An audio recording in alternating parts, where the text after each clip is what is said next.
Yo, what's up mga troops? So ayun, maulan nga sa araw na to dito mga troops. Kaya syempre, pagka ganitong medyo maulan-ulan, matik na yan, masarap humigop ng sabaw-sabaw. Kaya tara, luto tayo.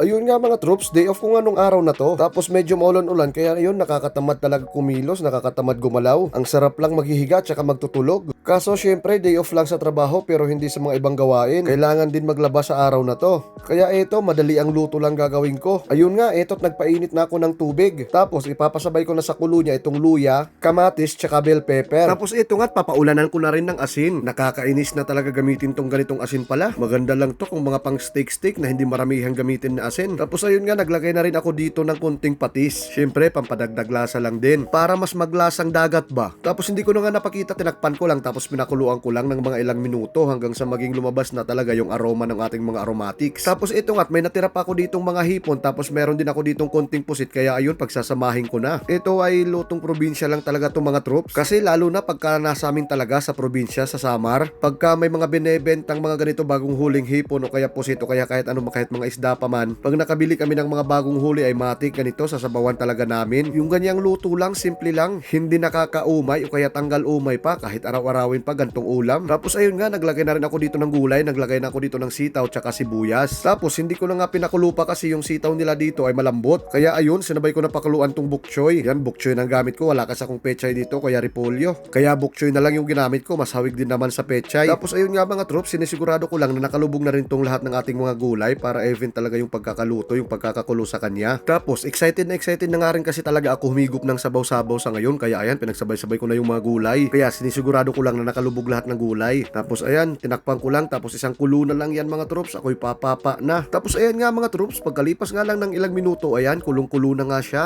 Tapos kitang-kita naman na okay na yung pagkakaluto ng ating mga gulay, di ba? Tapos ayun nga, pinatay ko na nga yung stove nito. Bali yung sariling init niya na lang talaga yung magpapakulo pa dito. Tapos ito, maglalagay lang ako dito ng kalamansi. Sa amin kasi talaga sa probinsya, ganito talaga yung mga pampaasim namin kung hindi kalamansi o kaya batuan. Hindi kami masyadong gumagamit yung mga powder na yun, halimbawa yung mga Nor sinigang. Gumagamit naman paminsan-minsan pero kalimitan talaga itong ginagamit namin. Mas masarap kasi yung asim nitong kalamansi kaysa sa dun sa mga powder na yun. Tapos ayan nga mga troops, okay na yung amoy. Nakakatakam na talaga kaya nagutom na ako. Kaya tara mga troops, papapa na tayo. Kaya ayun nga, wala na akong sinayang na sandali habang mainit-init pa. Ito, nagsandok na ako para makapapa na kaagad, makahigup-higup na lang sabaw-sabaw mga troops. Tapos ayan na siya nung nasandok ko mga troops. O diba, simpleng-simple lang. Simpleng-simple pero napakasarap. Satisfied ang craving. Ganyan lang talaga pag namimiss ko yung probinsya. Ganyan mga niluluto ko kung ano yung madalas na niluluto namin sa probinsya. Tapos ayun nga, sumilip nga ako sa labas. Mabuti at tumila-tila na yung ulan pero ayan, halata naman na basa-basa pa rin dito sa labas. Makulimlim tapos kita nyo naman yung mga ulap. Halos kapantay lang ng mga lugar dito. Tapos ayun nga mga troops, kinahapunan nga ito, magluluto na naman uli ako. Luto ng hapunan tsaka ng diretsyo na rin pang ulam kinabukasan. Tapos ayun nga, naggisa lang ako ng bawang tsaka sibuyas. Tapos nung ganito ang golden brown na yung bawang tapos medyo translucent na yung sibuyas. At eto, may nabili ako ditong ground pork. Bali ganyan yung mga packaging talaga ng ground pork nila dito. Tapos ayun, isinabay ko na siya sa gisa mga troops. Eto ay ulam ko na ngayong gabi tsaka bukas. Nalito pa nga ako sa schedule ko. Akala ko opening ako bukas pero buti hindi pala. Nag-request kasi yung isang katrabaho ko na siya muna yung mag-opening bukas kasi may pasok na siya sa eskwela. Kaya ayun, okay na rin, hindi ako gigising ng maaga. Bali siya yung mag-open tapos ako yung magiging 1 to 9. Tapos ayun nga mga troops, ginisa ko lang itong ating ground pork hanggang sa maging ganito na yung itsura niya. Tapos dito na tayo maglalagay ng kanyang pampalasa. Napakasimple lang talaga ng luto na to mga troops. Lutong karinderya lang talaga to. Ito ay isa sa pinakamabiling ulam na paninda dun sa karinderya nila Mananini. Tapos dahil talagang namimiss ko na yung ganitong luto, yung ganitong ulam, kaya ayun, ito yung naisip kong lutuin sa araw na to. Tapos ayun nga, naglagay nga lang din ako ng paminta. Mas maraming paminta, mas masarap. Para medyo may kunting kick ng anghang. Tapos syempre, wag na tayong magplastikan mga troops. Gagamit tayo nitong magic sarap. Alam naman natin na pagka mga home cooking talaga, ito isa to sa nagpapagbigay lasa talaga sa ating mga simpleng niluluto. Simpleng luto, kunting ingredients lang, tapos may kunting magic sarap, ay goods na goods na. Tapos ayun nga, naglagay na ako dito ng kunting tubig, papakuluan lang natin to ng isang saglit lang. Mabilis ang kulo lang talaga hanggang sa magbind lang talaga yung lasa nitong ating niluluto. Tapos ayun nga, pagkakulo nga, ito may nahiwan ako ditong patatas tsaka carrots. Tapos ayun, ihuhulog ko na nga. Tapos ayan, kunting halo-halo lang yan mga troops hanggang sa magkahiwa-hiwalay lang talaga yung mga patatas tsaka yung carrots. Para syempre, para pantay din yung pagkakaluto nila. siya. Tapos pagkalipas nga lang ng mga ilang minuto ay ito kulong-kulo na mga troops. Tapos ayan, halata na sa itsura ng ating patatas na okay na, luto na siya. Kaya ayan, maglalagay lang ako ng konting bell pepper, pandagdag lasa at saka aroma lang sa ating giniling. Tapos nung nagluto nga ako ng kalyos ay may natira akong green peas. Kaya ayun, isinabay ko na rin. Pandagdag kulay na rin dito sa ating giniling. Pandagdag kulay tsaka syempre pampadami na rin. Extenders ba? Tapos ayun nga mga troops, sheesh, grabe. Amoy pa lang, solve na solve na. Konting halo-halo na lang tapos makakapapa na naman tayo mga troops. Ayan, medyo may sabaw-sabaw pa kasi. Bali, reduce lang natin ng konti yung sabaw. Pero hindi naman din yung tuyong-tuyo, yung kahit may maibabahog lang tayo sa kanin na konti. Tapos eto na nga mga troops, yung ating pinakahihintay. Sandukan time na, tapos papa na. At dahil syempre, parang lutong karinderya itong ginawa ko, kaya syempre, wala nang munang plating-plating. Mas masarap pa nga to pag gaganto lang. Tapos ayan, may konting bahaw, kaya ayan, solve na naman ang gutom natin yan. Tapos sakto, medyo malamig-lamig yung panahon, ay sus, mapaparami talaga ng kain na naman ngayon. Tapos ayan mga troops, okay na yan. At eto na nga, dito na naman ako sa kwarto ko kakain. Bali, sinit up ko lang yung lamesa ko dito. Ito ay yung aking folding table lang naman, yung maliit na lamesa lang. Tapos ayun, ito lang yung aking munting kwarto dito mga troops. Sabi nga ni paring Mond, yung bisita ko nung isang araw ay parang kabina lang daw sa barko tong kwarto ko. Tapos naisip ko, o nga no, parang kabina nga sa barko. Mahigaan, tapos may katabing couch. Tapos eto, habang kumakain niya ako, ay ito pinapanood ko nga yung sarili ko dito sa TV. Wala lang, trip ko lang panoorin kung ano ba talaga pinaggagawa ko.